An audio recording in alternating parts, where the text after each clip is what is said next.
So I've been listening to Foundation, enjoyed the Apple TV show, the first two seasons, third one probably just finished. And I wanted to read the original because I took one of my old Samsung tabs out of retirement. I'm getting a new cover for it just so I can read books on it. It's a lovely little guy. Because I was thinking about getting what's it called? The baby version of this guy. iPad mini. But then I realized, wait a minute, let's see if this old guy that I got in 2015, if this still works. And it does. And it's a little slow, but I don't ask much of it. Tried to read the book a little, and I was getting a little impatient with myself, so I went easy route because audiobooks, great way to absorb a book, but you don't really hold on to it. So really, I'm just sort of comparing, contrasting from what I've seen on the TV to what I'm listening into. It made me think about books that I have that I need. Like this particular video is going to be about this one. It's not really a book when you think about a traditional book. Like Flatland. This is not a traditional book. If you have a really good geometry teacher in high school, if they even do that anymore, he should have you read Flatland because it's essentially the idea of one-dimensional, two-dimensional, three-dimensional, so going together and interacting with one another. Because I discovered people who made little movies. And they're kind of cute. But these movies, probably 10 years old, that I found on YouTube.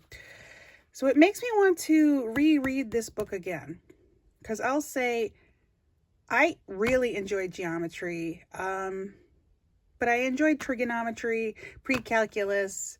And then calculus was taught in such a way in college that I was all done with it. But I can recommend Flatland. Another book I tried starting to read. I got through Ready Player One by Ernest Cline as an audiobook. Really, really enjoyed it. It just plucked the heartstrings of this Gen Xer. And at the time that I discovered it, and it was before the movie came out even, I was so surprised by the movie. And then when I saw the movie, I was a little traumatized because it's completely different. It's like a different version of the same book, but it was still very good movie, really good book. But again, I listened to it as an audiobook, so I bought this years ago, trying to read this because I enjoyed his other, where is it? Yeah, 2020. I enjoyed Armada too. So I'm going to try to get through this. Maybe he's done another book since then. Another author of untraditional books I enjoy is Barbara Hodgson. She is in the late 90s, a whole bunch of books came out that weren't traditional books. They were fiction, but they were fiction full of ephemera. You should look her up, at least for her old books. I'm not going to get the more current one that I've seen because it feels like, the reviews were saying certain things. Like I love Nick Bantock, but I don't really enjoy his books that sort of show you the process. I just want to see it. So her earlier books, all about, they're just full of old things. This one doesn't have as much.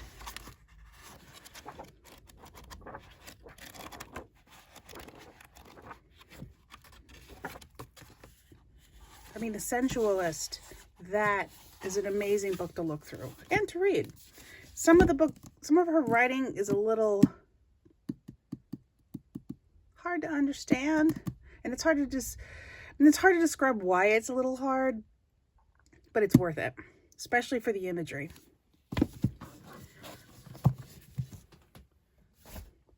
So now, I got this 1,000 years ago. Probably got it when it came out. I mean, it's a lovely book, but it's not a traditional book.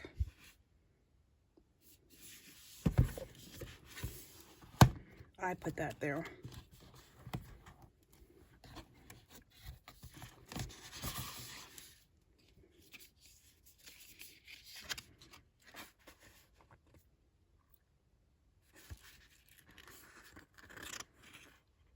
It's hard to believe it's 97.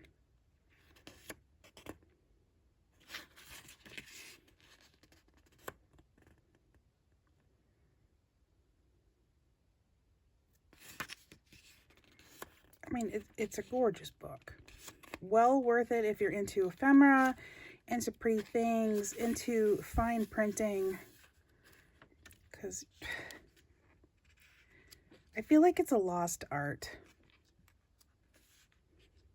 Because people love their junk journals and that kind of thing. But I mean, it still smells like it came from the printer.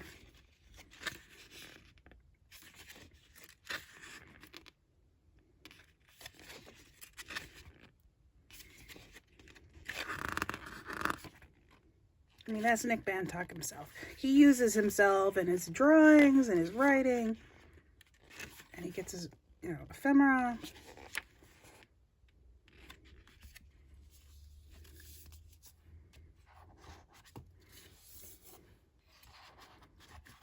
I mean, I would think it would cost a fortune. I'll put that back in later. Maybe I didn't put this in. I think this was here all along. Look at that. It's underneath. And that doesn't pop out. It looks like little rivets are in there holding it in. And of course, I never opened this, but these are, if you apply, these will stick like a traditional stamp.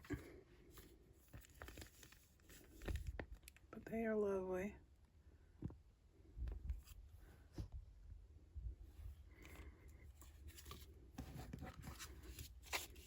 And I think the rest are postcards.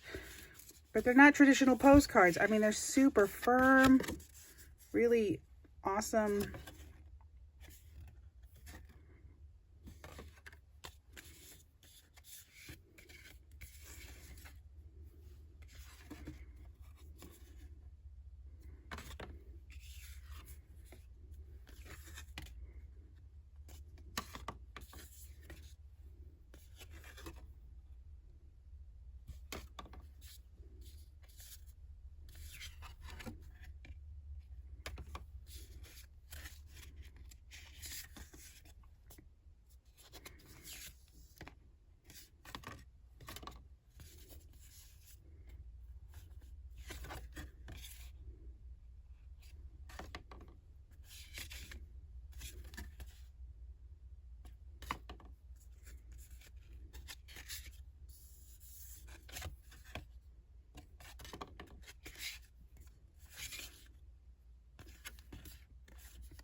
Oh, this isn't leather. It's very rubbery. But going through this book reminds me of what really is my favorite of all of these books that got me into it. Let me go find it. Paris Out of Hand by Karen Elizabeth Gordon.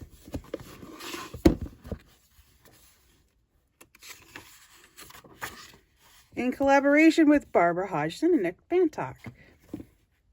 I think I stumbled upon this at Borders a million years ago. It was in 96. But I want to say, I don't know if I found this before I found Nick Bantock and the Griffin and Sabine books, because I own all of those too. And I did buy the recent one, but I haven't sat down with it because I'm missing one book. The folly of loaning a book to someone and then never getting it back when it's part of a set. I still have to get that back. But they're easily found on eBay. But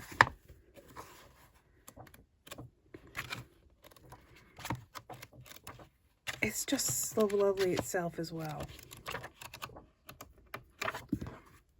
If you like picture books with fake, well, not fake, it's a travel book about Paris, but Paris that doesn't exist.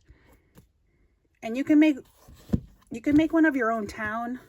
I almost thought of making one for Salem when I lived there. And I did pick up her Italy Out of Hand, and it wasn't the same. I think it's because she worked with other people instead of Barbara and Nick. But I did buy it, and then I don't know whether I sold it or donated it. But if you can pick up one of these, if you're into those kinds of ephemera books to look through, definitely well worth it. So that's my little talk for today. Thank you for enjoying what I'm struggling to read, what future reads are. I got to look through both of these just briefly, just so I can remember what was in it.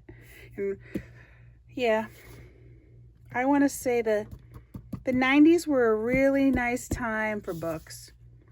And if you've got time to look into them, do it. Try to buy the real one. ABE Books is a great way to get used books from the sellers themselves, which bypasses the more complicated eBay fees. But eBay is also a great way to get a used book, especially if it's coming from a charity. So thank you, and talk to you again.